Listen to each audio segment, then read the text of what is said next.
Hello, I'm Robert Costa, and this is the Washington Week Extra. Breaking news today, President Trump announced he is pulling his proposed nominee for Director of National Intelligence, a Texas Republican. Congressman John Ratcliffe made headlines last week during former special counsel Robert Mueller's testimony on Capitol Hill. Donald Trump is not above the law. He's not. But he damn sure shouldn't be below the law, which is where Volume 2 of this report puts him. The three-term lawmaker is on the Intelligence, Homeland Security, Judiciary, and Ethics committees, and is a Trump supporter. I spoke to him about this for a long time. He's a very talented guy. He's a strong man. It's what we need in that position. And there were problems. The New York Times reported some Senate Republicans were cool to the pick and expressed private doubts. There were also questions about his credentials. His aides this week had to clarify claims about his legal work. Senate Democrats were prepared to oppose him. I'm gravely concerned when it appears that the president is trying to look for someone who will be a political loyalist rather than that independent voice standing up for the intelligence community. President Trump wrote in a tweet that Ratcliffe was, quote, being treated very unfairly, end quote, by the media, and that he has therefore decided to stay in Congress. Joining me tonight, Dan Balz, chief correspondent for The Washington Post, Hallie Jackson, chief White House correspondent for NBC News, Joshua Green, national correspondent for Bloomberg Businessweek, and Tarini Parti, national politics reporter for The Wall Street Journal. Why? So the unraveling of John Ratcliffe's nomination happened slowly and then all at once, and it all culminated today. I'm told by sources familiar with this decision that there were two reasons for this. One was pressure from Senate Republicans who were uncomfortable with Ratcliffe, concerned about his managerial experience, his lack of sort of knowledge with the intelligence community and experience inside that space. The other was Ratcliffe himself, who I'm told was expressing anxiety and increasing angst to people inside the White House about the level of concern and the level of what he perceived as sort of this media distortion narrative around his job requirements. There was a sense of unease inside the White House that, hey, this is just the beginning of the battle. And if this is where we are now, you got at least a month and a half to go before the Senate gets back and confirms you. And I think that that's where this all happened. And again, this was truly over the course of hours. You look at what the president said publicly yesterday. Yesterday, he was all on board. He talked about how he thought that Ratcliffe would make an excellent choice and move forward with this. So this happened quick. What do we expect to happen next? Who wants to take this job? Is it going to be a loyalist? If anyone knows President Trump, I mean, it'll likely be a loyalist. The chances that, he would nominate someone for a cabinet position or an important position in his administration who is, a never Trumper or not a loyalist are likely very low, which in the intelligence community can be a problem. The president likes to criticize the intelligence community. He does it on Twitter all the time. But I think moving on, we'll see someone who likely will get maybe a little bit more vetting than Ratcliffe did. We've seen this become an issue with the administration in their nominations, and we'll see what happens next.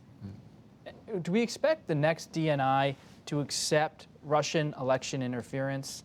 We saw President Trump did not raise the topic in a call with Vladimir Putin this week. The president hasn't really engaged in the Senate bipartisan report on election interference. Well, I think it could certainly be an issue for Trump, but whoever the nominee is, and at this point, we can only guess, that is obviously a question that is going to come up in the Senate nomination. I think one of the reasons there was such trepidation about Ratcliffe is he did not seem like someone likely to sail through those confirmation questions. What's the legacy of Dan Coats, the outgoing DNI? I think it is a legacy of somebody who did a job professionally, who stood up to the president when he needed to, and can probably leave with his head held high. He clearly had no solid relationship with the president, but he did the job that he was asked to do, and I think he leaves with the respect, probably also of the people with whom he was working. And he's one of those seasoned hands who's now really gone from this cabinet. Well, think about General Mattis leaving the Pentagon, now Dan Coats leaving DNI. Right. I mean, we've talked about this kind of procession of people who were there at the beginning, who seem to be, quote unquote, the adults around the president, and you have now a totally different cast of characters. I mean, I think this helps again to elevate Mike Pompeo, the Secretary of State, who clearly has the president's ear and who fights the president's fights. John Bolton, the National Security Advisor, is in a somewhat different place. You know, the convenient hawk of whom the president can say, well, no, he's too hawkish for me, but plays a useful role. I think it's interesting that the CIA director, Gina Haspel, has no public profile.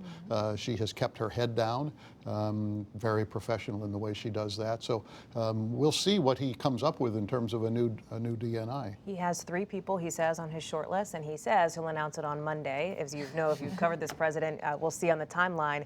But he is clearly going to be discussing that this weekend at his retreat in Bedminster, New Jersey. I will say, when you talk about somebody with a long legacy in the intelligence community space, Sue Gordon is one of them. She is the principal deputy DNI. There is a lot of appetite on Capitol Hill for her to be named the acting deputy, or the acting director, I should say, while the president makes his choice for the permanent nomination.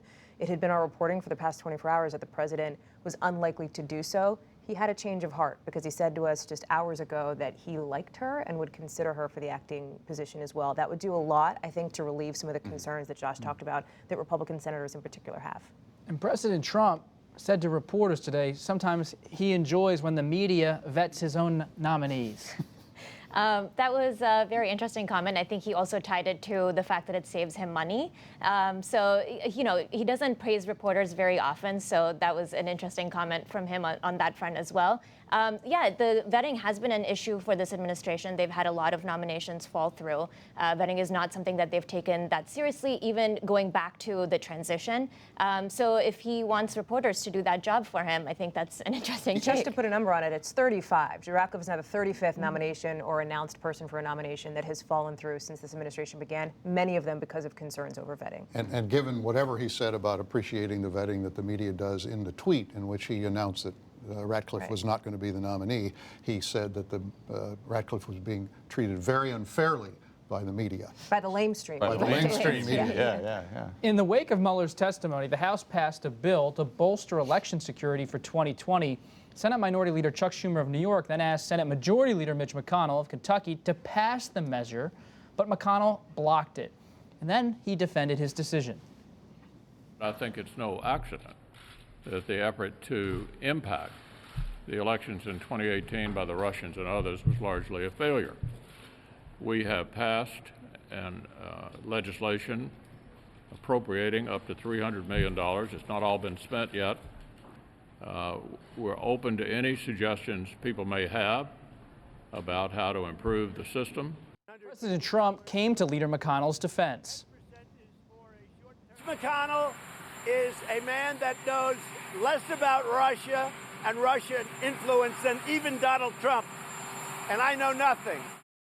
Why isn't there more bipartisan support for these election security measures? You would think there would be, especially in the last 2 weeks. We've seen Special Counsel Robert Mueller, we've seen Director Chris Wray really make the case that Russia remains to be a threat and could still meddle in the 2020 elections or in the future.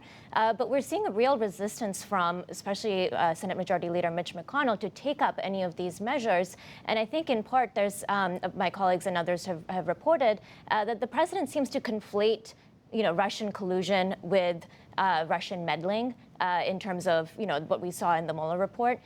So I think there's some resistance to take up such measures because it might annoy the president. And you've reported for years on campaign finance. Is McConnell also reluctant to have any kind of new regulation of elections, spending, anything to do with elections and campaigns? I think that is definitely a concern as well. Anytime you talk about legislation that has to do with elections, he gets a little worried that campaign finance could come up.